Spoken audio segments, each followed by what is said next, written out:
We're back with you. We've got Kelly Bennett, Multimedia Journalist, SuperTalk Mississippi News, on with us in the Element Well studio. All right, so Kelly, what about the price of stamps? I heard that on our news. What's going on there? Yeah, it's going up. These forever stamps, your first-class stamps, are going to go from 63 to 66 cents on Sunday. And the reason I wanted to bring that up, I know it's only a few cents, but just to give everybody an opportunity to run to the post office, maybe if you've got a chance before then, and stock up on those stamps. And they're going to do some other stuff at the Postal Service this weekend. They're blaming the increase, of course, like everybody else. You have to raise prices because of inflation. And if you think about what the post office does for us and how cheaply they've been doing it for years and years and years, it's really one of the best deals out there. So there you go. Okay. Well, that's right around the corner. Tell us what's going on with Moss Point. They're recovering from a devastating tornado. We talked to Billy Knight, the mayor of Moss Point, when we hosted the show at the Mississippi Municipal League Conference last week. I was shocked when he explained the damage produced by that storm. And so what's going on there? Well, it was an EF2 tornado, and I believe we've got 60 homes that were either completely destroyed or sustained damages. A school was damaged. I mean, it's really had a huge impact on that community. But what's going on is that it was a really tight storm. It affected a very small area of Moss Point. Yeah. And for that reason, they're struggling to come up with a federal disaster declaration that would entitle them to federal money, individual assistance from FEMA, and that kind of thing. So they've already done these damage assessments, and in fact, FEMA is on the ground in the city of Moss Point today, double-checking those damage assessment numbers and that kind of thing, and hopefully we'll get a federal disaster declaration out of this. But for now, what they've done, because when you get hit by a tornado, I mean, think about it. It doesn't matter where it hits. When you have this kind of destruction, the first thing you want to do is hire crews to come in and start removing that debris, clear that out so folks can go about the process of rebuilding. So at this point, a little over 2 weeks later, they have removed about, I think the figure from this morning was 20% of the debris. And they've gone ahead, the city has, and approved $2 million to cover the cost of that and other recovery costs. And, we're kind of waiting on MEMA and FEMA to see if we get that federal disaster declaration. Now, that's not the only place that was hit by this storm. I know Mayor Knight called it the Juneteenth storm. Yeah, that's when it hit. Yep. He said he'd never forget that. But I believe it was Jasper County that was also hit by a tornado on that day, and I can't remember. I want to say it was Sharkey County. Gerard, I'd have to go look it up. Yeah. But there were several tornadoes that touched down in the state that weekend and into that Monday when it hit Moss Point. And what they would do is add up the damage from all of those counties to get that federal declaration. Well, you could tell he was distraught. It really devastated his community, and he personally was involved in helping many of the cities, many of the residents get back on their feet.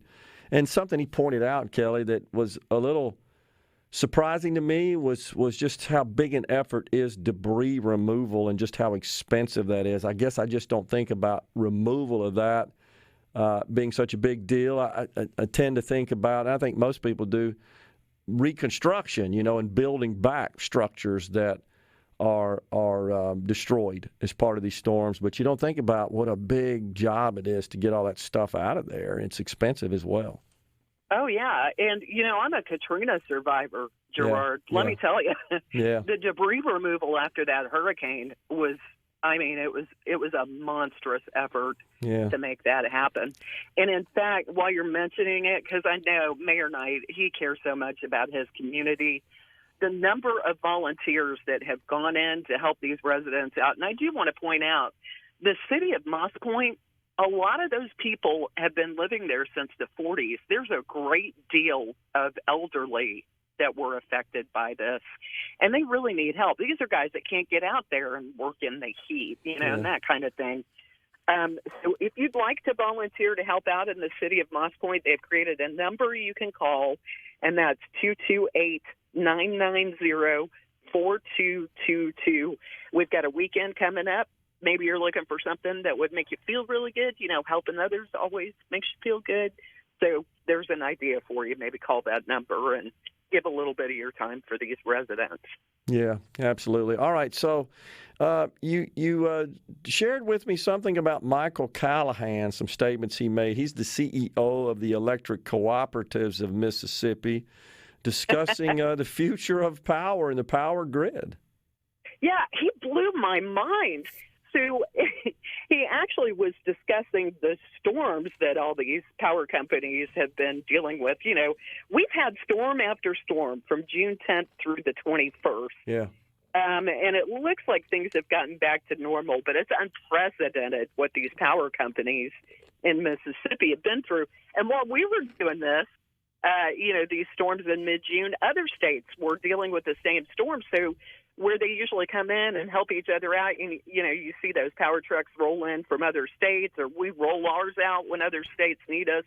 They weren't able to do that this time around, and a lot of people started getting a little upset that their power wasn't coming back on as soon as they wanted it to. Yeah. But that's what happened. It just storm after storm, and they would get your power up, and then you'd lose it again. But he was talking about this, and then he started getting into this story about renewables.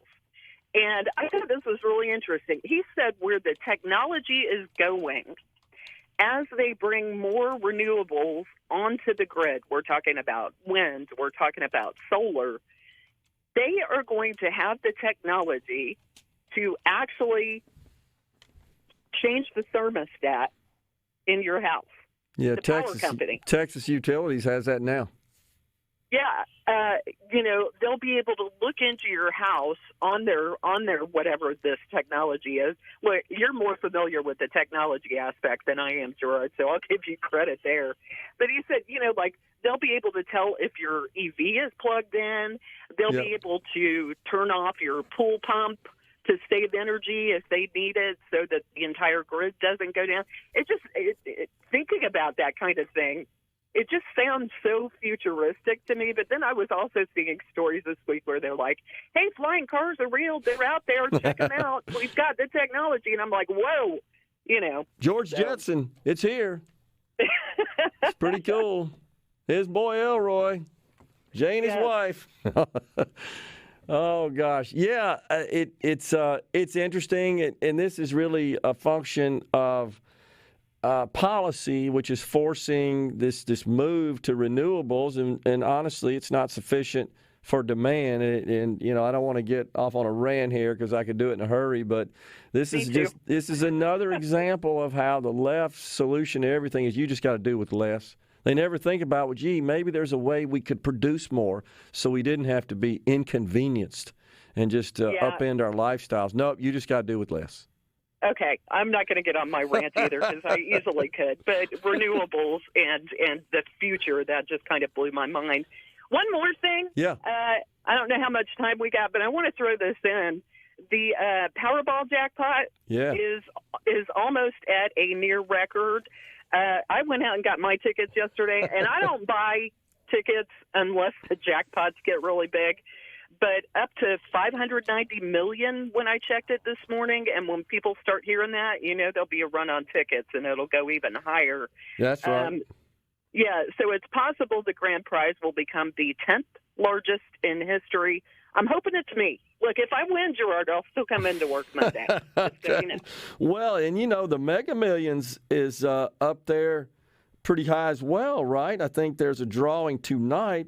$450 million, $225 million cash value. So this is a little unusual in that we got both of the multi-state games, Powerball and Mega Millions, way on up there. So good news is for those of us that have an interest in seeing lottery sales, really increase. This is going to, as you said, this is going to drive people out to buy tickets, and I bet you'll see people buying into both. So it wouldn't surprise me if we don't see a record week or so at the Mississippi Lottery Corporation as a result.